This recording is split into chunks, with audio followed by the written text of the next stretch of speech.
8واں نقطہ ہے رمضان المبارک کی جو خاص عبادتیں ہیں جیسے تراویح اور قیام اللیل، یہ سب ایک ہی عبادت کے الگ الگ نام ہیں۔ احیاء اللیل، رات میں جگنا ہے، سحری کرنا ہے، افطار کرنا ہے، اعتکاف کرنا ہے، لیلۃ القدر کی قدر کرنا ہے، یہ وہ خاص عبادت ہے جس کا خاص خیال کرنا ہے۔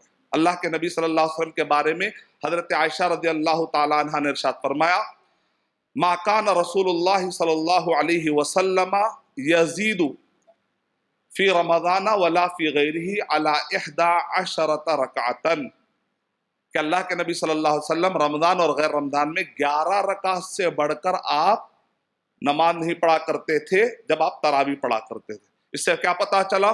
سنت کی نیت سے اگر آپ پڑھتے ہیں تو پھر آپ کو 11 رکعت سے بڑھ کے پڑھنے کی اجازت نہیں ہے، سنت کا اگر آپ نام دیتے ہیں۔ اور ہندوستان میں فیض الباری لکھنے والے ایک بہت بڑے حنفی عالم گزرے، یہ 200 سال میں اتنے بڑے حنفی محدث عالم کوئی نہیں گزرے۔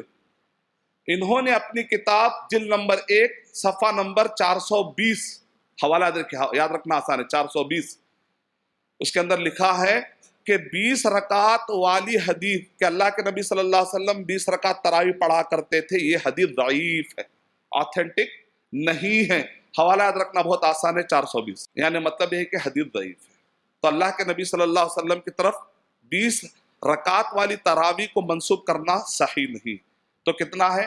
11۔ عمر رضی اللہ تعالی عنہ نے تراویح کے لیے جب آرڈر دیا موطا امام مالک کے حوالے کے مطابق جلد نمبر 1 صفحہ نمبر 115، محمد ابن الحسن الشیبانی کی روایت کے مطابق کہ عمر رضی اللہ تعالی عنہ نے بھی 20 کا آرڈر نہیں دیا بلکہ 11 رکعت والی تراویح کا آرڈر دیا۔